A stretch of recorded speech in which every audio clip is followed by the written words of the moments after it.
Hello students,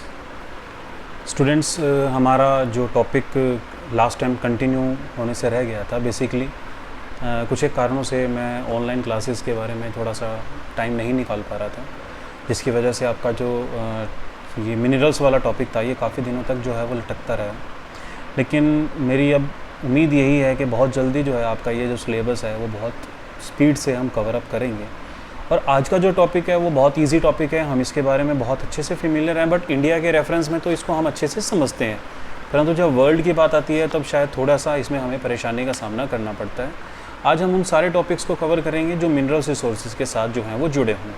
आज हम इसका थोड़ा इंट्रोडक्शन पार्ट करेंगे, इंट्रोडक्शन पार्ट के बाद हम इसका आगे का जो सेक्शन है वो देखेंगे। और आज जो मेजर मिनरल्स के बारे में हम डिस्कस करने वाले हैं वो है लो अयस्क आयरन ओर। ठीक है, आज के टॉपिक में सिर्फ इतना ही करेंगे, ज़्यादा हमारा टॉपिक नहीं रहेगा। काफ़ी लंबी वीडियो मैं आज आप लोगों के साथ शेयर नहीं करने वाला, छोटी सी वीडियो रहेगी। तो स्टार्ट करते हैं हमारी वीडियो। और बस बेसिकली आपको इतना ही ध्यान रखना है कि हम डेली बेसिस पे एक एक मिनरल्स को जो है वो कवर करते चलेंगे। ठीक है, तो सबसे पहले हम बात करते हैं कि खनिज संसाधन होते क्या हैं। खनिज संसाधन बच्चों हम अच्छे से जानते हैं कि प्राकृतिक रूप से पाए जाने वाली वो सभी वस्तुएं, ठीक है, और वो कहाँ पाई जाती हैं? पृथ्वी की गर्भ में। पृथ्वी के गर्भ के अंदर जितने भी मिनरल्स या वस्तुएं पाई जाती हैं जो कि मात्रा में काफ़ी कम है, लेकिन औद्योगिक दृष्टि से जिनका मूल्य बहुत अधिक है, तो उन खानों से, उन खदानों से हम माइंस के माध्यम से उस खनिज संसाधनों को क्या करते हैं? बाहर निकालते हैं, जिसके कारण हम अपनी औद्योगिक जो तरक्की है उसको बहुत अच्छे तरीके से पूरा करते हैं। देखिए, खनिज संसाधनों के साथ एक बहुत अच्छी चीज़ जुड़ी हुई है और वो शब्द है आपका माइन, यानी कि खदानें। क्योंकि ये जो है सतह के ऊपर आपको बहुत आसानी से मिलने वाले पदार्थ नहीं हैं, ये भूगर्भ के अंदर पाए जाते हैं और वहाँ से फिर आपको माइनिंग के जो मेथड हैं उसके द्वारा ही इसे प्राप्त करना आसान होता है। ठीक है, फिर दूसरी बात, हमारे जो मिनरल्स हैं उनके जो बेसिकली एक तरह से फीचर्स होते हैं, वो भी फीचर्स मैं आप लोगों के साथ एक बार डिस्कस कर लेता हूँ। देखिए, जो मिनरल्स होते हैं, हमारे मिनरल्स का अमूमन जो एक टॉपिक रहता है वो इतना कॉम्प्लिकेटेड नहीं है जो आप लोगों को परेशान करे, लेकिन आपको ये चीज़ समझनी चाहिए कि मिनरल्स जो हैं वो इतने इम्पॉर्टेंट हैं कि आप इनके बिना औद्योगिक विकास के बारे में सोच भी नहीं सकते। तो ये आप अच्छे से जानते हो। मिनरल्स की बेसिकली दो ही विशेषताएं होती हैं, एक होती हैं उसकी फिजिकल और दूसरी होती है उनकी केमिकल। फिजिकल अपीयरेंस में फिजिकल क्या होते हैं? जिसे हम देख सकें, टच कर सकें, जिन्हें हम छू सकें, यानी कि स्पर्श कर सकें, जिन्हें हम देख सकें और जिनको हम एक तरह से डायरेक्टली यूज़ कर सकें। और केमिकल जो होते हैं या एक तरह से उनके जो रासायनिक गुण होते हैं वो क्या होते हैं? जैसे कि कुछ एक मिनरल्स ऐसे होते हैं जो केवल एक ही एलिमेंट से मिलकर बने होते हैं, ठीक है, कुछ एक ऐसे होते हैं जो एक से ज़्यादा एलिमेंट से मिलकर बने होते हैं। तो ये सारे क्या होते हैं? हमारे बेसिकली उनके फीचर्स होते हैं। तो इन सारी चीज़ों को हम अच्छे से जानते हैं, समझते हैं। ठीक है, तो यहीं पे हम अपना जो टॉपिक है उसको आगे कंटिन्यू करते हैं कि हमारे जो खनिज संसाधन हैं उनकी कुछ विशेषताएं होती हैं, उनकी कोई विशेषताएं होती हैं, उन विशेषताओं के बारे में हम डिस्कस कर लेते हैं। जैसे कुछ खनिज जो हैं वो एक ही रासायनिक तत्व से मिलकर बने होते हैं, जैसे कि मैंने आपको बताया है कि हीरा है, जैसे कि केवल कार्बन से मिलकर बना है, जिसका एग्जाम्पल यहाँ पर आप लोगों के सामने है हीरा। परंतु कुछ एक खनिज ऐसे होते हैं जिनके अंदर एक से ज़्यादा जो है हमारे क्या होते हैं? एलिमेंट्स देखने को मिलते हैं। फिर आते हैं उसका दूसरा पॉइंट कि कुछ एक खनिज जो ऐसे होते हैं जो ठोस, जड़ व अजैव, यानी वो ठोस भी हो सकते हैं, जड़ बहुत ज़्यादा कठोर हो सकते हैं, फिर अजैव यानी कि जैव और अजैव, कार्बनिक व अकार्बनिक किसी भी प्रकार के हमारे मिनरल्स हो सकते हैं। जैसे कि कोयला व खनिज तेल जो हैं वो एक तरह से हमारे जैविक संसाधनों में से एक हैं। फिर आते हैं हमारे खनिजों का जो नवीकरण है। कुछ एक खनिज ऐसे होते हैं जिनका नवीकरण करना थोड़ा आसान होता है, जैसे कि लोहा, लेकिन कुछ एक खनिज ऐसे होते हैं जिनका नवीकरण करना थोड़ा मुश्किल होता है। और ज़्यादातर जो हमारे खनिज होते हैं वो अनवीकरणीय होते हैं, यानी उनको एक बार यूज़ करने के बाद बार बार उपयोग में लाना थोड़ा मुश्किल काम होता है। ठीक है, फिर उसके बाद आते हैं कि हमारे जो खनिज हैं उनका पृथ्वी के ऊपर बहुत ही असमान वितरण देखने को मिलता है, यानी सभी जगह पर सभी खनिज नहीं पाए जाते। अगर आप लोहा देखें, कोयला देखें, हीरा देखें या फिर पेट्रोलियम देखें, तो उन सभी के जो वितरण है वो पृथ्वी पर अलग अलग रूपों से देखने को मिलते हैं। सभी जो मिनरल्स हैं वो भी एक स्थान पर नहीं पाए जा सकते, और एक स्थान पर हो सकता है एक मिनरल्स भी ना हो, ये भी बहुत कॉमन देखने को मिलता है। फिर आता है कि खनिजों के बहुत सारे लक्षण होते हैं, जैसे कि ये कठोरता होती है, उनका एक घनत्व होता है, उनका रंग होता है, नमक होती है, उनकी पारदर्शिता, संस्तर, उनके लेयर्स होते हैं, ये सारे उनके भौतिक व रासायनिक गुण होते हैं। ठीक है। खनिजों की मात्रा मूल्य, मैंने अभी आपको बताया कि जो हमारे मिनरल्स होते हैं वो अमूमन जो हैं क्या होते हैं, कम मात्रा में होते हैं, फिक्स होते हैं, लेकिन क्योंकि हमें उनका बहुत ज़्यादा मात्रा में यूज़ करने की आवश्यकता होती है इसलिए वो मूल्यवान भी हो जाते हैं। सबसे बड़ी बात, उनकी मात्रा ये जो है वो सीमित होती है, फिर उनका मूल्य जो है, उनकी मात्रा सीमित होने के कारण परस्पर जो है वो सहसंबंधी होते हैं। और मूल्यवान खनिज जो है वो बहुत कम मात्रा में पाए जाते हैं, जैसे हीरा हर आपको हर दूसरी जगह पर देखने को नहीं मिलेगा, लेकिन बहुत सारे कॉमन मिनरल्स ऐसे होते हैं जो आपको हर जगह देखने के लिए मिल जाते हैं। जैसे कि एक तरह से आपका जो सॉल्ट है, जो नमक है, वो भी एक मिनरल्स है, लेकिन आप इसका अमूमन कॉमनली यूज़ कर सकते हैं, ठीक है। अमूमन हम देखें कि विश्व के अंदर जो है 1600 प्रकार के खनिज पाए जाते हैं, परंतु उसके अंदर से केवल अभी तक 200 ही खनिजों का उपयोग कर पाना थोड़ा संभव हुआ है, ठीक है। या ये कहें कि 1600 में से केवल 200 खनिज ही ऐसे हैं जो काफ़ी उपयोगी हैं या मूल्यवान हैं। फिर बात करते हैं हम खनिज संसाधनों की। उनके उपयोग की दर भौतिक सभ्यता व उनसे जुड़े हुए आर्थिक कारणों पर बहुत हद तक डिपेंड करते हैं, ठीक है। यानी अगर जो मिनरल्स हैं अगर वो इतने ज़्यादा इंपॉर्टेंट ना हो तो उनको बहुत ज़्यादा पैसे इन्वेस्ट करके माइनिंग माध्यम से है वो प्राप्त ना किया जाए, या फिर अगर हमें वो इतनी ज़्यादा ज़रूरी ना हो, इनका उपयोग इतना अच्छा ना हो, उपयोग से हमें ज़्यादा लाभ ना हो, तो भी हम इन सारों के ऊपर बहुत ज़्यादा इन्वेस्टमेंट जो है वो नहीं करते, ठीक है। उसके बाद आते हैं हमारे खनिज संसाधनों का जो वर्गीकरण है। बेसिकली दो प्रकार के होते हैं, एक धात्विक होते हैं और दूसरे होते हैं अधात्विक। सबसे पहले हम बात करते हैं धात्विक संसाधनों की। धात्विक संसाधन वो होते हैं जिसमें धातु के अंश अमूमन देखने को मिलते हैं, ठीक है। धातु के अंश जिसमें देखने को मिलते हैं, जिन्हें हम पीट कर चादरें बना सकते हैं, चमकदार, उनके अंदर दूसरे तत्व मिलाकर उनको चमकदार बना सकते हैं। और ऐसी धातुएं जिन्हें हम पीट कर तार, चादर इत्यादि के रूप में कन्वर्ट कर सकते हैं।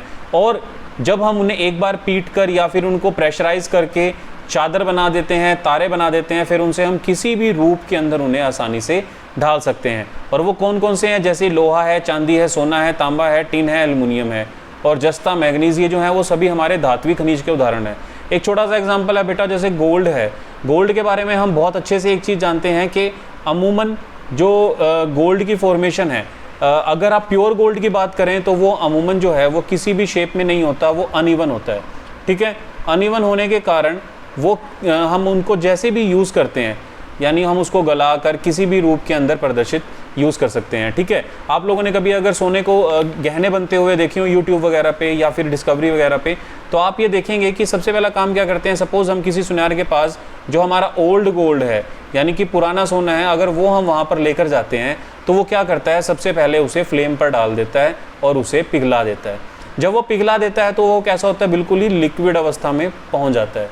लिक्विड अवस्था के अंदर उसको फिर ठंडा किया जाता है। ठंडा करने के बाद उसको पीट कर सीधी समानांतर तारें बनाई जाती हैं और उन तारों से फिर आपका जो गोल्ड है या फिर जो आपके आभूषण होते हैं उनका निर्माण किया जाता है। किसी भी तरीके से आप ये नहीं कह सकते कि हमें अगर गोल्ड चाहिए तो वो आपको प्योर फॉर्म में मिलता है, क्योंकि गोल्ड आपको आभूषण तभी बनने के काबिल होता है जब उसके अंदर मिक्सिंग होती है। और मिक्सिंग अमूमन किसकी होती है, उसके अंदर तांबे की होती है, जिसे हम कॉपर कहते हैं, ठीक है। जो मिक्सिंग के बिना किसी भी तरीके से प्योर गोल्ड का हम आभूषण नहीं बना सकते, क्योंकि अगर उसकी प्योरिटी बहुत ज़्यादा अच्छी होगी तो हम उन्हें पीट कर समांतर तारों के अंदर कभी भी प्रदर्शित जो है वो नहीं कर सकते, नहीं उनको बना सकते हैं। तो ये चीज़ें आपको ध्यान में रखनी है कि मिक्सिंग के बाद अमूमन हमारे जो धात्विक खनिज होते हैं उनको हम परिवर्तित कर सकते हैं तारों में, और तारों के बाद फिर हम उनका उपयोग कर सकते हैं कहाँ पर, आभूषण बनाने में या फिर किसी और तरीके से उनका उपयोग करने में, राइट। तो ये चीज़ें आपको अच्छे से समझनी है कि क्या क्या होता है बेसिकली इसका, ठीक है। तो धात्विक खनिज मैंने अभी आपको बताया कौन कौन से होते हैं, जिन्हें पीट कर हम तारे वगैरह बना सकते हैं और फिर उनका उपयोग अन्य दूसरी वस्तुओं को बनाने में किया जा सकता है। देखिए धात्विक खनिज जो हैं वो धात्विक खनिज हमारे कितने प्रकार के होते हैं, दो प्रकार के। पहला होता है लोहयुक्त, फिर होता है अलोहयुक्त। लोहयुक्त खनिज वो होते हैं जिनके अंदर लोहे के अंश पाए जाते हैं, ठीक है। क्या होते हैं, जिसके अंदर लोहे के अंश पाए जाते हैं उसे हम कहते हैं लोहयुक्त खनिज, ठीक है। एक सेकंड स्टूडेंट, ये बहुत, जैसे कि लोहयुक्त होते हैं जिसके अंदर लोहे के अंश पाए जाते हैं, लोह धात्विक खनिज कहलाते हैं। और जैसे कि लोह अयस्क, मैग्नीज, टंगस्टन और निकिल, ठीक है, ये लोहयुक्त हैं, इसके अंदर लोहे के अंश पाए जाते हैं। और दूसरा होता है हमारा अलोहयुक्त। अलोहयुक्त कौन से होते हैं, ऐसे खनिज संसाधन जिनके अंदर लोहे के जो गुण हैं वो नहीं पाए जाते, जिन्हें हम अलोहयुक्त धात्विक खनिज कहते हैं। जैसे कि सोना, सोने के अंदर लोहा नहीं होता, चांदी, तांबा, सीसा, बॉक्साइट, टिन, मैग्नीशियम इत्यादि जो हैं वो अलोहयुक्त जो हमारे खनिज हैं वो होते हैं। फिर हमारा जो दूसरा प्रकार है, जैसे कि यहाँ पर हमारा पहला कौन सा था, धात्विक खनिज, और यहाँ पर हमारा जो सेकंड पार्ट है वो कौन सा है, अधात्विक खनिज, यानी कि ऐसे खनिज जिनके अंदर धातु के अंश नहीं पाए जाते पहली बात, और जिन्हें परिष्कृत नहीं किया जा सकता, उन्हें धातु के अंश जिसके अंदर नहीं होते, वो सभी क्या कहलाते हैं, हमारे धात्विक खनिज। ठीक है, तो इसके बाद हम आगे चलते हैं कि ये जो हमारा टॉपिक है वो आगे से जल्दी हमारा टॉपिक कम है, क्योंकि इतना डिफ़िकल्ट टॉपिक नहीं है कि आप लोगों को इसके बारे में बहुत ज़्यादा रिसर्च करनी पड़े, क्योंकि ये हम पढ़ते आ रहे हैं, रेगुलरली पढ़ते आ रहे हैं। जो हमारे अधात्विक खनिज होते हैं उन्हें हम खुरच कर, ठीक है, उन्हें हम खुरच कर प्राप्त कर सकते हैं, जैसे कि चकमक पत्थर होता है, कोयला होता है, चूना पत्थर होता है, गंधक होती है, जिप्सम होता है, नमक होता है, ठीक है, और खनिज तेल होते हैं, जिन्हें हम प्राप्त कर सकते हैं और जिनके अंदर धातु के कोई भी गुण नहीं होते। ठीक है, फिर चट्टानों के प्रकार एवं खनिज, जो कि सबसे इंपॉर्टेंट चीज़ है कि जो हमारे खनिज होते हैं वो कहाँ से प्राप्त होते हैं, हमें चट्टानों से प्राप्त होते हैं। या ये कहें कि जब हमारे चट्टानों का निर्माण हो रहा था तो चट्टानों के निर्माण के साथ साथ सबसे इंपॉर्टेंट चीज़ जो हो रही थी वो हमारे खनिजों का निर्माण हो रहा था। देखिए, चट्टानों के बारे में मैं अगर आप लोगों के साथ डिस्कस करना चाहूँ तो आप लोगों को एक चीज़ मैं अच्छे से समझा देना चाहता हूँ कि जो चट्टानें होती हैं वो बेसिकली कितने प्रकार की होती हैं, 3 प्रकार की होती हैं। चट्टानें कितने प्रकार की होती हैं हमारी, 3 प्रकार की होती हैं। कौन कौन सी 3 टाइप्स की रॉक होती हैं हमारी, कौन कौन सी हैं, सबसे पहले है हमारी इग्नियस, जिसे आप लोग आग्नेय चट्टानें कहते हैं। ठीक है, दूसरी कौन सी होती हैं आपकी, अवसादी, जिसे आप लोग सेडिमेंट रॉक्स बोलते हैं, और जो तीसरा होता है उसे आप बोलते हो रूपांतरित या मेटामॉर्फिक। ये हमारे चट्टानों के 3 प्रकार होते हैं। देखिए, सबसे पहली जो प्राइमरी रॉक्स होती हैं उन्हें हम बोलते हैं आग्नेय चट्टानें। आग्नेय चट्टानों का मतलब जिनका जो निर्माण है वो या तो लावा या फिर मैग्मा, इन दोनों के निर्माण से हुआ है। देखिए, ये दोनों जो हैं वो हमारे गर्म तरल पदार्थ होते हैं बेसिकली। ठीक है, जब इनका निक्षेपण होता है, इनका जमाव होता है, तो उनसे आग्नेय चट्टानें बनती हैं, और ये पृथ्वी के आंतरिक भागों से आती हैं। तो ये जो हैं वो हमारे खनिजों के भंडार हैं। सबसे ज़्यादा जो हमारे खनिज हैं वो इन्हीं चट्टानों में देखने को मिलते हैं। फिर जब हमारे आग्नेय चट्टानों का अपरदन शुरू होता है, ठीक है, इरोजन होता है, इरोजन के फिर डेपोजिशन, 2 तरह की प्रोसेस होती हैं बच्चों, ये आपको अच्छे से पता है। सबसे पहली है हमारी एक तरह से अपरदन, हाँ, तो क्योंकि हमारा जो इनका निर्माण होता है बेसिकली इरोजन से होता है। सबसे पहले क्या होता है, इरोजन का प्रोसेस शुरू होता है, इरोजन के बाद क्या होता है, हमारा डेपोजिशन होता है। इन दोनों प्रोसेस के बाद हमारी अमूमन जो है वो अवसादी चट्टानों का निर्माण होता है। देखिए, आग्नेय चट्टानें बनी, फिर अवसादी चट्टानें बनी, और जब आग्नेय और अवसादी चट्टानों पर दबाव पड़ता है, क्या पड़ता है, दबाव पड़ता है, या फिर क्या पड़ता है, ताप, इन दोनों के प्रभाव से हमारी आग्नेय और अवसादी चट्टानों का जो रूप है वो परिवर्तित हो जाता है, जिसे रूपांतरित चट्टानें कहते हैं। लेकिन अगर हम इनके एक तरीके से फ़ायदे की दृष्टि से देखें या मिनरल्स के रूप में देखें तो इग्नियस रॉक्स जो हैं वो सबसे ज़्यादा उपयोगी मानी जाती हैं, क्योंकि इनके अंदर मिनरल्स के बहुत सारे भंडार होते हैं। अगर हम अवसादों के निक्षेपण के बारे में बात करें या अवसादी चट्टानों के बारे में बात करें तो इनके अंदर ऐसे खनिज या लवण, हमारे जो मिनरल्स हैं वो पाए जाते हैं जो कि एक तरीके से जैव हमारे संसाधन होते हैं। कौन से, जैव संसाधन, ये ज़्यादातर अवसादी चट्टानों में पाए जाते हैं। जैव संसाधनों का इग्नियस रॉक के अंदर पाया जाना, यानी आग्नेय चट्टानों के अंदर पाया जाना थोड़ा मुश्किल काम होता है। ये आपको अच्छे से समझना चाहिए, क्योंकि वो इतने गर्म लावा के निक्षेपण से बनती हैं जिनका कोई हद नहीं है, या जिनसे हम ये मान नहीं सकते कि कोई भी जो अवशेष है वो वहाँ पर सही अवस्था में देखने को मिले या वहाँ पर सही अवस्था में पाए जाए। ठीक है, तो ये था हमारा बेसिकली चट्टानों के जो प्रकार हैं, मैं आप लोगों के साथ डिस्कस कर रहा था कि जो चट्टानों के प्रकार हैं वो हैं सबसे ज़्यादा इंपॉर्टेंट, हमारा रोल प्ले करते हैं इन प्रकार की चट्टानों के निक्षेपण में या फिर हमारे खनिज संसाधनों के बनने में। देखिए, चट्टानों का जो आवरण, पृथ्वी का जो आवरण है वो चट्टानों से बना हुआ है, यानी कि जो पृथ्वी है उनके चट्टानों के ही आपस में मिलने से बनी है। पर प्रत्येक प्रकार की चट्टान में कोई ना कोई जो खनिज है वो अवश्य पाया जाता है। यह बात अलग है कि विश्व के कुछ ही भागों में अन्य भागों की अपेक्षा खनिज अधिक पाए जाते हैं। ठीक है, इन खनिजों को अंतर्राष्ट्रीय स्पर्धा में जन्म मिलता है। यानी ये कहें कि अगर किसी स्थान पर मान लीजिए सोना मिल रहा है, तो सोना जो है वो ज़्यादा कीमती धातु है क्योंकि उसकी मात्रा कम है या फिर उसकी उपयोगिता बहुत अधिक है। अगर मैं एक तरफ सोना और एक तरफ नमक रख दूं या एक तरफ सोना और एक तरफ तांबा रख दूं, तो सोने की जो कीमत है वो तांबे के मुकाबले थोड़ी ज़्यादा है। और जिन क्षेत्रों में सोने की एक तरह से खान पाई जाती हैं या सोने का उत्पादन ज़्यादा मिलता है वो थोड़े अमीर हैं।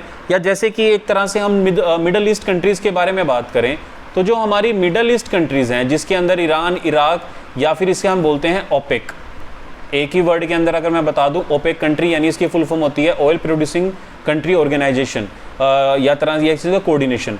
बेसिकली ये जो एक ऐसा समूह है हमारा जो तेल पैदा करने वाले कंट्रीज़ को मिलाकर बना है, जिसके अंदर मिडल ईस्ट की सबसे ज़्यादा कंट्रीज़ हैं यानी ईरान, इराक, कुवैत, सऊदी अरब, यूएई एटसेट्रा। इसके अलावा यूएसए, वेनेजुएला और हमारा जो भारत है वो भी कहीं ना कहीं ओपेक का सदस्य बन सकता था, बट हमारे पास इतना ऑयल का प्रोडक्शन है नहीं, क्योंकि भारत के अंदर तेल, कच्चे तेल के उत्पादन में केवल 2 ही स्थान प्रमुख हैं। पहला है आपका अमूमन मुंबई हाई और दूसरा है आपका असम का डिगबोई।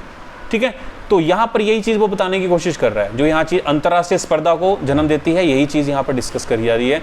फिर सबसे पहले बात करते हैं आग्नेय चट्टानों की। देखिए आग्नेय चट्टानें मैंने आपको बताई ना कि एक तरीके से अगर मैं मूल्य के आधार पर देखूं तो सबसे ज़्यादा उपयोगी चट्टानें हमारी कौन सी चट्टानें होती हैं? आग्नेय चट्टानें। कौन कौन से खनिज वहाँ से पाए जाते हैं? सोना, चांदी, तांबा, जस्ता, सीसा, मैग्नीज, मैग्नेसाइट है, फिर डोलोराइट है, ग्रेनाइट है, ग्रेनाइट पत्थर, गैब्रो, अब्रक, रेडियम, क्रोमाइट, गंधक इत्यादि। देखिए ये सारे ऐसे खनिज है जो आपको अमूमन कॉमनली देखने को नहीं मिलते। ठीक है, फिर मैंने आपको बताया था कि अवसादी चट्टानों का जो निर्माण होता है वो आग्नेय चट्टानों के अपर्दन व निक्षेपण से होता है। और आग्नेय चट्टानें क्योंकि गर्म लावा और मैग्मा के जमा होने से बनी है तो इनके अंदर जीवों के अवशेष बहुत कम पाए जाते हैं, नहीं पाए जाते। लेकिन अवसादी चट्टानों के अंदर जीवों के अवशेष बहुत ज़्यादा पाए जाते हैं, यानी कि जैव संसाधनों का या जैव एक तरह से हमारे जो मिनरल्स हैं, बायो मिनरल्स हैं, उनके अंदर यहाँ पर सबसे ज़्यादा हमारी अवसादी चट्टानों में ही इनका निर्माण देखने को मिलता है। जैसे कोयला, पेट्रोलियम, प्राकृतिक गैस, देखिए भवन निर्माण के लिए पत्थर, फिर फास्फेट है, पोटाशियम और गंधक है, सॉरी नमक है। अमूमन देखिए कोयला, पेट्रोलियम, प्राकृतिक गैस, ये ऐसे हमारे पदार्थ हैं जो अमूमन अवसादी चट्टानों में ही देखने को मिलते हैं। फिर आते हैं कायांतरित चट्टानें। कायांतरित चट्टानों में सबसे ज़्यादा उपयोग जिस हमारे मिनरल का होता है वो होता है संगमरमर पत्थर का, क्योंकि घरों के निर्माण में संगमरमर पत्थर जो है वो काफ़ी ज़्यादा उपयोग में लाया जाता है। फिर भी लोहा, ग्रेफाइट, सोना, चांदी, हीरा, ये भी इसका एक ग्रुप है, क्योंकि हम अमूमन जानते हैं कोयले को जब बहुत ज़्यादा ताप पर रखा जाता है तब वो हीरे में परिवर्तित हो जाता है। लेकिन ऐसा नहीं है कि आप घर के या मार्केट से कोयला खरीद के लाओ और उसको घर पे लाकर एक बहुत ज़्यादा फ्लेम पर रखें और आप समझिए वो कोयला से हीरा बन जाएगा, नहीं। देखिए दबाव और ताप, इनके आपस के समायोजन से ही जो कोयला है वो हीरे में परिवर्तित होता है। ठीक है, लेकिन ये कहें कि 100 हीरे कोयला अगर आप जलाते हो तो 100 में से एक ही है जो हीरा बनने के लायक होता है। ये डिपेंड करता है उसके अंदर कार्बन का अंश कितना है, कार्बन की मात्रा कितनी है। ठीक है, अब आते हैं हमारा सबसे पहला जो टॉपिक है आज के डिस्कशन का या हमारे आज के अब तक के सिलेबस का, वो है आयरन ओर, यानी कि हमारा लौह अयस्क। ये आपको समझना है क्योंकि ये कितना मुश्किल नहीं है, ये एक तरह से बहुत ईजी टॉपिक है, लेकिन फिर भी हम इसको थोड़ा सा अच्छे से टाइम देकर जो है वो डिस्कस करेंगे। सबसे पहले हम बात करते हैं लोहा। देखिए लोहा यानी कि आयरन ओर होता क्या है? देखिए एक होता है लोहा और एक होता है आयरन ओर, एक होता है लोहा और एक होता है कच्चा लोहा। जो कच्चा लोहा होता है उसे बोला जाता है लौह अयस्क। ठीक है, लौह अयस्क, सबसे बड़ी बात, लौह अयस्क कच्चे लोहे से लोहा या स्टील या फिर आपकी दूसरी धातुएं बनाई जाती हैं, इसलिए उनसे बनने वाली मशीनें जो हैं हमारे इंडस्ट्रीज़ का जो है मेन आधार होती हैं। इसलिए ये कहा जाता है कि जिस देश के पास लोहा पर्याप्त मात्रा में होता है उसकी औद्योगिक प्रगति जो है वो काफ़ी आसानी से हो जाती है, और इसीलिए ही लोहे को आधारशिला माना जाता है सभी उद्योगों का। या ये कहें iron is the backbone of all industry, गलत नहीं होगा। ठीक है, क्यों? लोहे के बिना किसी भी प्रकार से मशीनरी को बनाना बहुत ज़्यादा पॉसिबल नहीं है। फिर और अगर आप किसी भी देश की आर्थिक उन्नति के बारे में इंफॉर्मेशन लेना चाहते हो तो आपको बैरोमीटर मानना चाहिए, किसे? लोहे को या लौह अयस्क को। बैरोमीटर क्या होता है? एक तरीके से दबाव मानने वाला या वायु दाब को मापने वाला एक यंत्र होता है। अगर आप उसी तरीके से इंडस्ट्रीज के ऊपर किस मिनरल का सबसे ज़्यादा दबाव पड़ता है तो आपको एक ही चीज़ का आंसर उसमें मिलता है, वो कौन सा है? आयरन और, यानी कि लौह अयस्क। फिर आता है लोहे की प्रकृति जो है मुख्य रूप से शुद्ध नहीं मिलती। जैसे कि मैंने आपको बताया कि कच्ची चीज़ जो होती है वो अमूमन रॉक फॉर्म में होती है, यानी कि उसके अंदर बहुत सारी अशुद्धियाँ होती हैं। फिर उस अशुद्धियों को दूर करके जब हम अपनी आवश्यकता का जो मिनरल है वो प्राप्त करते हैं, उसे हम उसका क्या कहते हैं? फॉर्मेशन या फिर प्रोसेस कहते हैं। देखिए यहाँ पे अयस्क शब्द जो है वो हट जाता है जब भी हम अमूमन इसके बारे में चर्चा करते हैं। फिर लोहांश की मात्रा के आधार पर, यानी कि लोहे के प्रकार कितने होते हैं, लौह अयस्क के प्रकार कितने होते हैं? अमूमन लौह अयस्क कितने प्रकार होते हैं भाई? 4 प्रकार होते हैं। मैग्नेटाइट है, हेमेटाइट है, फिर आगे सेडेराइट है और फिर डोलोमाइट है। तो ये सबसे पहले जो है डिपेंड करते हैं कि उसके अंदर लोहे के कितने अंश पाए जाते हैं, यानी कि धातु के कितने अंश पाए जाते हैं। उसी आधार पर यह निर्धारित किया जाता है कि कौन सा लोहा या लौह अयस्क सबसे अच्छा है। देखिए, सबसे अच्छा जो लोहा माना जाता है वो माना जाता है मैग्नेटाइट का, ठीक है, क्योंकि इसके अंदर चुंबकीय लौह अयस्क देखने को मिलता है, ठीक है। अब आते हैं हम अगले इसी के टॉपिक के आगे कंटिन्यू फॉर्म में। देखिए, सबसे पहले मैंने आपको बताया कि इसके अंदर लोहे के जो अंश होते हैं, लोहे के अंश के मात्रा के आधार पर ही अमूमन हम अच्छे व बुरे लोहे के बारे में चर्चा करते हैं। तो देखिए, सबसे पहले क्या है, जो मैग्नेटाइट प्रकार का लोहा है उसके अंदर 90% जो है वो हमारा लोहा देखने को मिलता है, या लोहा अंश देखने को मिलता है। और अयस्क जो है, इस प्रकार का जो लोहा है वो आग्नेय व रूपांतरी दोनों ही चट्टानों से प्राप्त होते हैं। फिर जो दूसरे प्रकार का लोहा है उसे हम हेमेटाइट बोलते हैं। पहला है मैग्नेटाइट, जिसके अंदर लोहांश कितना है, 90%। फिर है हेमेटाइट, जिसके अंदर लोहांश की मात्रा कितनी है आपकी, 60 से लेकर 70% के बीच में। हेमेटाइट ग्रीक भाषा के शब्द से बना है जिसका रंग है लाल, और जो हेमेटाइट होता है उसका रंग कैसा होता है, काला, ठीक है। इसका रंग कैसा है, ब्लैक है, और इसका रंग कैसा है, रेड है, ठीक है। तो इसका कलर कैसा होता है, रेड, और ये अमूमन लाल व भूरे रंग का देखने को मिलता है। उत्तम किस्म का यह अयस्क ठोस कणों व चूर्ण से भी रूप में भी मिलता है, यानी कि ये पत्थर ईंटों के रूप में मिल सकता है और चूरे के रूप में भी प्राप्त होता है। तीसरे प्रकार का जो लोहा है वो है हमारा लिमोनाइट। लिमोनाइट जो है वो पीले कलर का होता है या बादामी कलर का होता है, जिसके अंदर लोहांश की मात्रा 40 से 60% होती है। मैग्नेटाइट में कितनी थी, 90% थी, ठीक है। फिर हेमेटाइट है, हेमेटाइट में कितनी है, 60 से 70% है।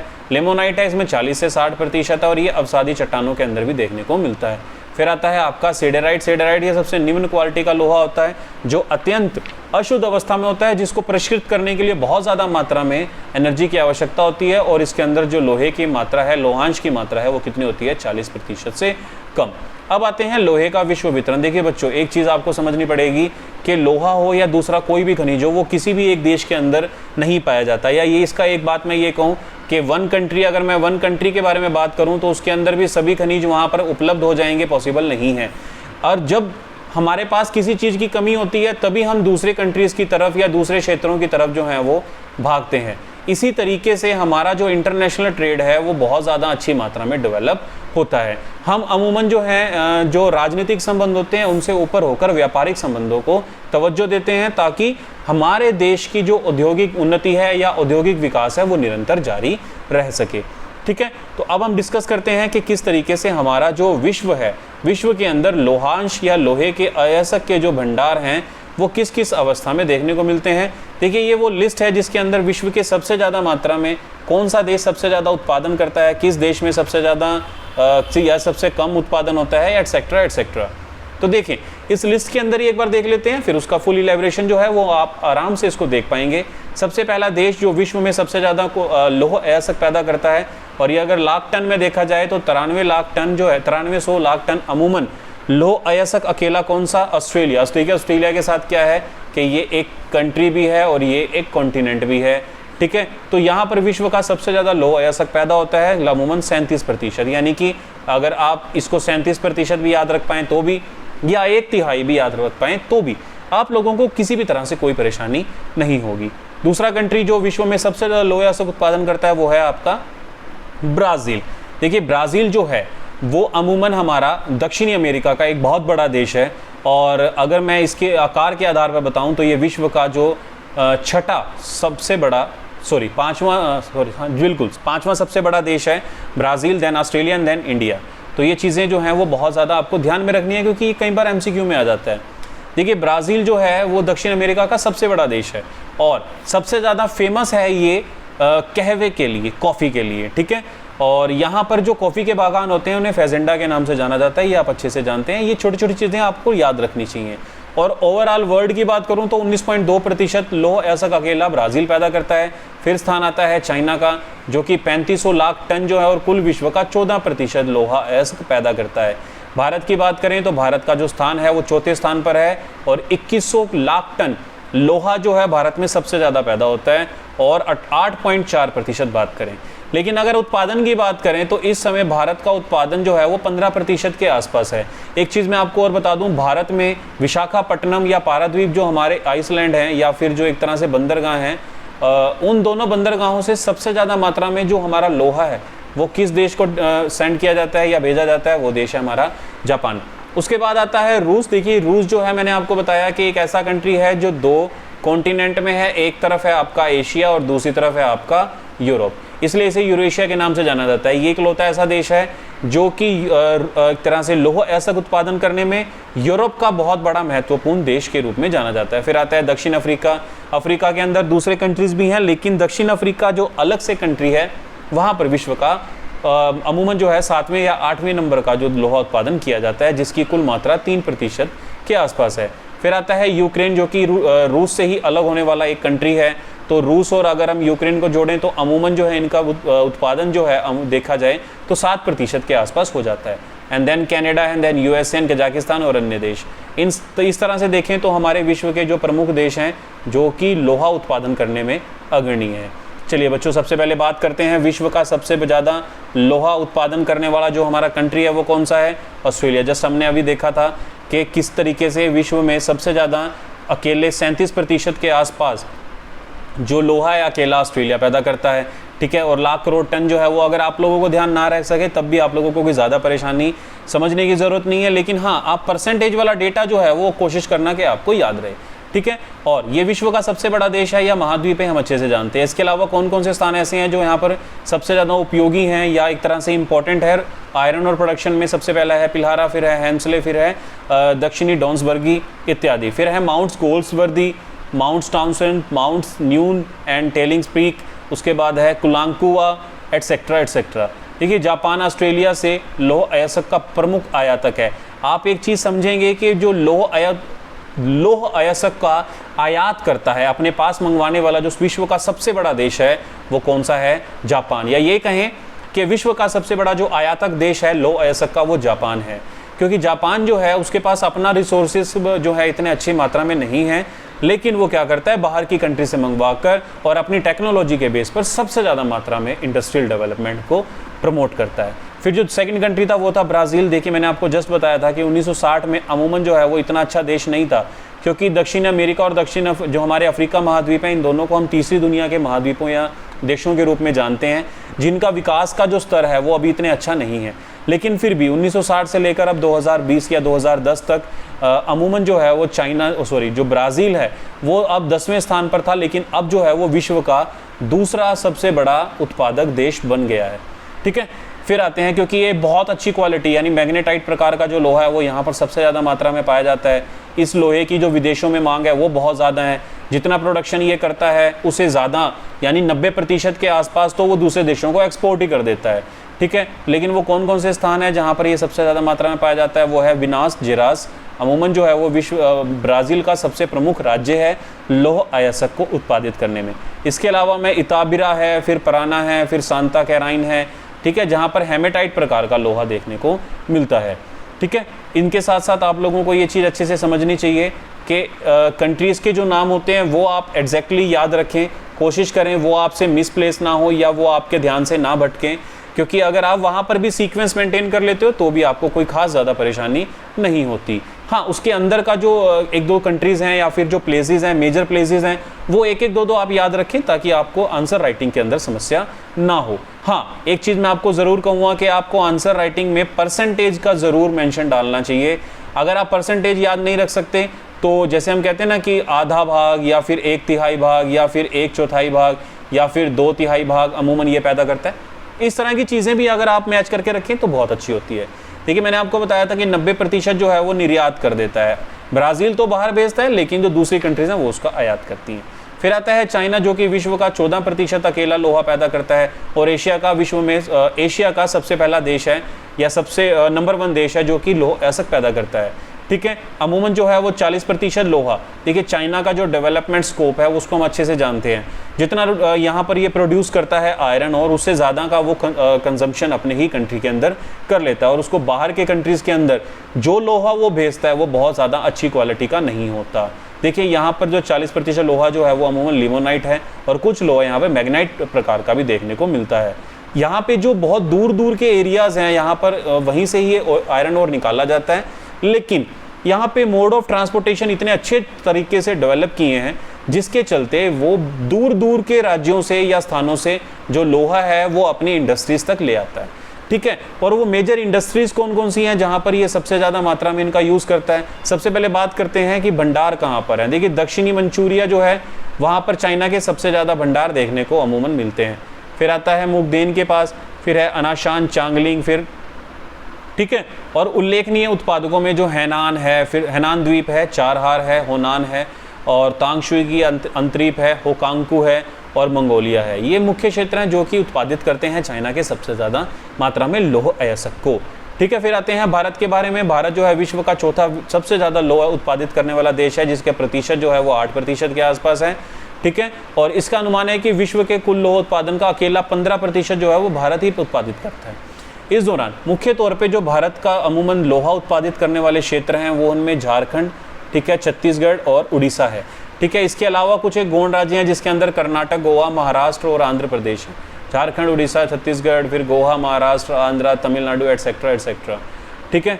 फिर आते हैं उसके बाद अमूमन जो दूसरे कंट्रीज़ हैं, और फिर आते हैं जैसे मैंने आपको बताया था कि यूरोपियन कंट्रीज़ के बारे में आप अच्छे से समझ लीजिए बच्चों कि यूरोपियन कंट्रीज़ के अंदर रूस सबसे ज़्यादा जो आयरन ओर है वो प्रोड्यूस करता है, जैसे कि वो नंबर 5 पर आता है।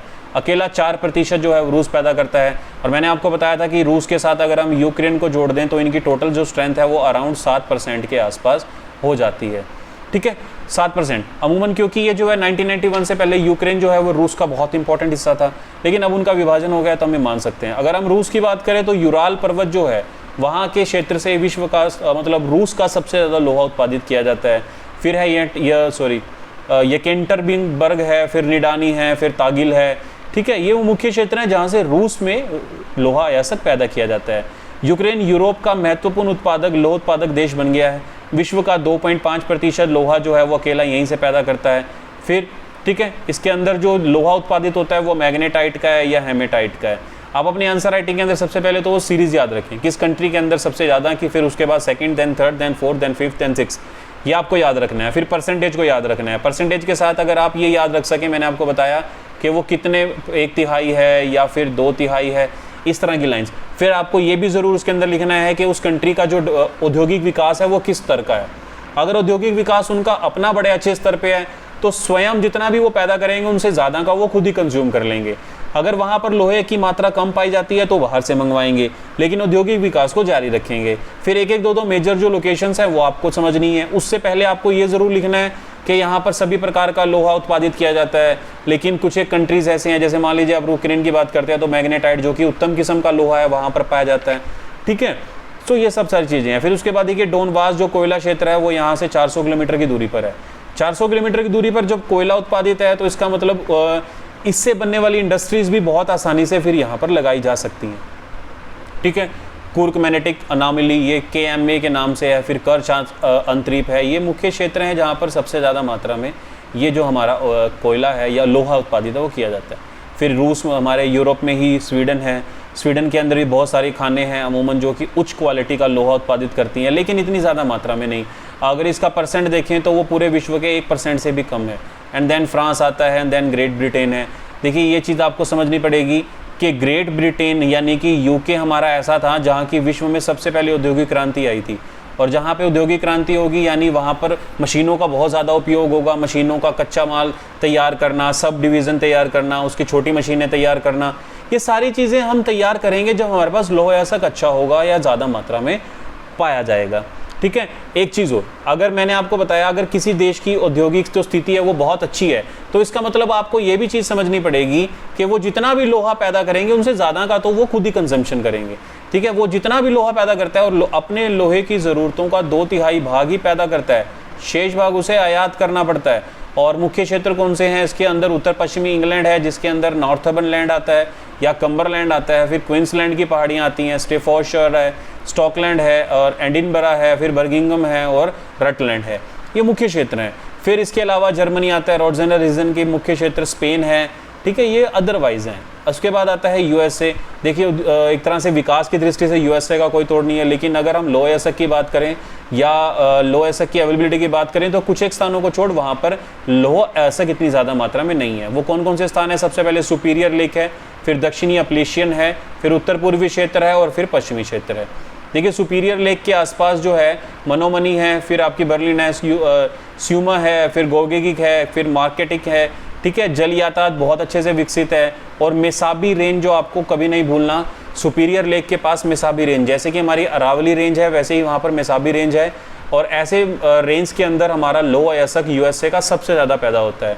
और ओवरऑल अगर हम देखें तो वो 70% लोहा जो है वो अमूमन इसी क्षेत्र से प्राप्त करता है। फिर दक्षिणी अपलेशियन जो है वो अपलेशियन भी अरावली जैसी बहुत ही पुरानी प्राचीन और एक तरह से बिल्कुल ही अंतिम अवस्था में पहुंची हुई हमारी पर्वत श्रेणियों में से एक है। अपलेशियन पर्वतमाला जो है वो भी हमारे यूएसए की सबसे ज़्यादा मात्रा में लौह अयस्क पैदा करने वाला क्षेत्र है। सो रेड माउंटेन और बर्मिंघम जो है अमूमन यहाँ के प्रमुख क्षेत्र हैं। फिर उत्तर पूर्वी क्षेत्र की अगर हम बात करें तो पेंसिल्वेनिया, न्यू जर्सी, ठीक है, और न्यूयॉर्क जो कि आपके पूर्वी क्षेत्र के उत्तर पूर्वी क्षेत्र पर हैं। लेकिन अगर आप पश्चिमी क्षेत्र के बारे में बात करें तो कैलिफोर्निया है, कोलोराडो है, यहाँ पे सबसे ज़्यादा मात्रा में लौह अयस्क पैदा होता है, ठीक है। और अगर आप उत्तरी अमेरिका के बारे में बात कर रहे हैं तो उत्तरी अमेरिका के क्षेत्र में कनाडा जो है वो विश्व के चुनिंदा देशों में से है जहाँ पर सबसे ज़्यादा मात्रा में लोहा पैदा किया जाता है, ठीक है। देखिए यहाँ पर भी आपको सुपीरियर झील का एग्जाम्पल मिलेगा, क्योंकि मैंने आपको बताया था कि 5 हमारी ग्रेट लेक्स हैं जो कि ग्लेशिएटेड लेक हैं। ग्लेशिएटेड है, हिम से ग्लेशियर से पिघलने से बनने वाली लेक्स हैं। तो ये जो लेक्स हैं हमारी यूएसए और कनाडा के बॉर्डर पर हैं, ठीक है। तो ये आपको समझना है, आपको अच्छे से याद भी रखना है, ठीक है। तो कनाडा का सुपीरियर लेक जो है वहाँ भी सबसे ज़्यादा मात्रा में लोहा पैदा किया जाता है। फिर अफ्रीका महाद्वीप के बारे में बात करें तो लाइबेरिया, दक्षिणी अफ्रीका, अल्जीरिया, ट्यूनीशिया, मोरक्को या मुख्य तौर पे जो है मुख्य देश हैं जो कि अफ्रीका महाद्वीप में लौह अयस्क पैदा करते हैं। तो ओवरऑल अगर हम देखें अफ्रीका का कुल उत्पादन का 67% जो भाग है वो दक्षिणी अफ्रीका ही पूरा करता है। 23% मॉरिटानिया करता है, 6% मिस्र करता है, 3% अल्जीरिया करता है। फिर है ट्रांसवाल जो है उच्च क्षेत्र का जो उच्च कोटि का लोहा उत्पादित करने में सबसे अग्रणी है। फिर अगर हम दक्षिण अमेरिका की बात करें तो मैंने जस्ट अभी आपको बताया विश्व का दूसरा सबसे ज़्यादा लोहा उत्पादन करने वाला देश है ब्राज़ील, उसके बाद है वेनेजुएला, फिर then Peru and then Chile लोहा उत्पादित करने वाले प्रमुख क्षेत्र हैं। सेरा बोरियाल और सियरा इमाता का जो नाम है अमूमन इसके लिए काफ़ी फेमस हैं। उसके अलावा चिली का जो क्षेत्र है वो लौह अयस्क के लिए काफ़ी प्रयुक्त है या फिर ज़्यादा उपयोगी है, ठीक है। फिर आता है उसका अंतर्राष्ट्रीय व्यापार। आपको सिर्फ 2 ही चीज़ें ध्यान में रखनी है बच्चों कि अगर आप अंतर्राष्ट्रीय व्यापार की बात करते हैं तो अंतर्राष्ट्रीय व्यापार आपको 2 चीज़ों पे डिपेंड करता है। फर्स्ट है कि आपकी वहाँ पे रिक्वायरमेंट कितनी है, आप कितनी मात्रा में लोहा पैदा करते हैं और कितनी मात्रा में उसको यूज़ करते हैं। अगर आपका औद्योगिक स्तर काफ़ी अच्छा है तो ये चीज़ आप बहुत अच्छे से समझते भी हैं, बहुत अच्छे से जानते भी हैं, तो फिर आपको खनिज मात्रा या खनिज संसाधनों की जो आवश्यकता है वो बहुत ज़्यादा मात्रा में पड़ने वाली है, ठीक है। यानी अंतर्राष्ट्रीय यानी कि जो इंटरनेशनल ट्रेड है आपका किसी भी वस्तु का, वो मुख्य तौर पे डिपेंड क्या करता है, सबसे पहले आपके पास कितने रिजर्व हैं, ठीक है। यानी अगर आपके पास रिजर्व बहुत हैं तो आप उन रिजर्व्स का उपयोग सेल्फ के लिए भी कर सकते हैं, यानी अपनी आवश्यकताओं के लिए भी कर सकते हैं, और फिर आप उसका एक्सपोर्ट भी कर सकते हैं। ये आप अच्छे से समझते हैं। एक तो रिजर्व है। दूसरा, अगर आपका प्रोडक्शन बहुत अच्छा है। देखिए प्रोडक्शन और रिजर्व 2 अलग अलग चीज़ें हैं बच्चों। रिजर्व होना मेरे पास किसी भी वस्तु का भंडार होना, लेकिन मेरे पास सिर्फ भंडार है, मैंने उसको यूज़ करना शुरू नहीं किया, इसका मतलब प्रोडक्शन जो है वो कम है। और अगर आपकी प्रोडक्शन कम है तो फिर आप उसका एक्सपोर्ट जो है वो बहुत ही ज़्यादा मात्रा में नहीं कर पाएंगे, ठीक है। तीसरी बात, आपकी डोमेस्टिक डिमांड कितनी है, ठीक है। अगर आपकी डोमेस्टिक डिमांड ज़्यादा है तो फिर आप जितना भी प्रोडक्शन करेंगे उससे कम मात्रा में ही एक्सपोर्ट करेंगे। ये चीज़ आपको ध्यान में रखनी है। प्रोडक्शन ज़्यादा करेंगे क्योंकि डोमेस्टिक यूज़ जो है, डोमेस्टिक डिमांड जो है वो आपकी बहुत ज़्यादा है, ठीक है। फिर आते हैं हमारे प्राइस, यानी कि कुछ एक संसाधन ऐसे हैं जिसका प्राइस बाहर के फॉरेन कंट्रीज़ के अंदर या अदर कंट्रीज़ के अंदर बहुत ज़्यादा हाई देखने को मिलता है। तो कई बार हम उसको अपने डिमांड को कम करके उसके बाहर की कंट्रीज़ के अंदर उसको डिपोर्ट करना या शुरू कर देते हैं। ठीक है। फिर आपकी जो मैंने आपको बताया कि इंडस्ट्रियल डेवलपमेंट कैसी है, अगर आपकी इंडस्ट्रियल डेवलपमेंट अच्छी है तो ये चीज़ आप अच्छे से समझो, जो मिनरल्स हैं उनका ज़्यादातर आप खुद ही यूज़ करेंगे, बाहर की कंट्रीज़ के अंदर उसका यूज़ या बाहर भेजने का काम काफ़ी कम करेंगे। और सबसे एंड में आते हैं आपके पॉलिटिकल रिलेशन, कि आपके पॉलिटिकल रिलेशन जो हैं वो बहुत ज़्यादा जिस कंट्री के साथ अच्छे होंगे उस कंट्री के साथ आपका इंपोर्ट या एक्सपोर्ट का जो बिज़नेस है वो भी बहुत ज़्यादा अच्छा रहेगा। एक छोटा सा एग्जांपल आपके पास यहाँ पर है जापान। देखिए जापान अगर इंडिया के कंटेक्स्ट में देखें तो वो सबसे ज़्यादा मात्रा में लोहा मंगवाता है इंडिया से, ये आपको अच्छे से समझना होगा। एक बार हम वापस आते हैं ताकि आपको मैं इसको एक बार ब्रॉड समझा सकूं। जो यहाँ पे लैंग्वेज दी हुई है बहुत सिंपल लैंग्वेज में आपको समझाते हैं। देखिए वही बात है, आरंभ में उत्तरी अमेरिका तथा यूरोप जो है देश लोहा के प्रमुख उत्पादक देश थे। ठीक है, प्रमुख उत्पादक देशों में कौन कौन से थे हमारे? USA and then Europe. इन देशों में अधिकांश लोह भंडार जो है वो शोषण कर लिए। अब सबसे बड़ी बात, उन्होंने क्या करा, उनके पास रिजर्व ही नहीं बचे हैं, क्योंकि औद्योगिक क्रांति बहुत पहले हो चुकी है। औद्योगिक क्रांति इनके पास पहले हो चुकी है, तो इन्होंने क्या करा, इनके पास जितने भी रिजर्व थे उन सबको बाहर निकाल लिया। अब इनके पास रिजर्व खत्म हो गए हैं। अब इनके पास रिजर्व खत्म हो गए हैं तो अब ये क्या करते हैं, बाहर की कंट्री की तरफ जाते हैं, बाहर की कंट्री की तरफ उनको देखते हैं, ताकि उनको भी तो चाहिए। अब आते हैं फिर आगे इन्होंने क्या किया, परिणाम स्वरूप इन देशों ने उत्पादन को कम होने लगा है, यानी अब यहाँ पर आयरन ओर का प्रोडक्शन जो है वो कम होने लगा है।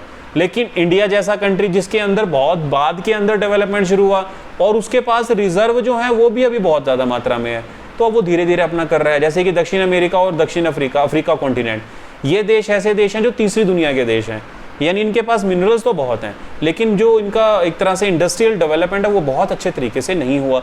अब इन्होंने शुरू किया है तो अब अपने जो इनके पास भंडार है उनका उपयोग करेंगे, और इन कंट्रीज़ के अंदर जब प्रोडक्शन बढ़ेगा तो ये बाहर की कंट्री को इनको एक्सपोर्ट करना पड़ेगा।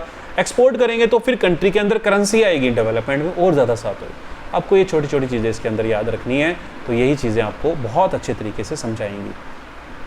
एक चीज़ मैं आपको और बता दूं, परिणाम स्वरूप इन देशों में उत्तरी अमेरिका, यूरोप के अधिकांश बड़ी मात्रा में लौह अयस्क का निर्यात होता है। जर्मनी, यूके, यूएसए, जापान आदि लौह अयस्क के मुख्य आयातक देश हैं। देखिए जापान को आप हमेशा याद रखिएगा, जापान, यूएसए और यूके, क्योंकि मैंने आपको बताया यूके और यूएसए में तो रिजर्व्स खत्म हो चुके हैं।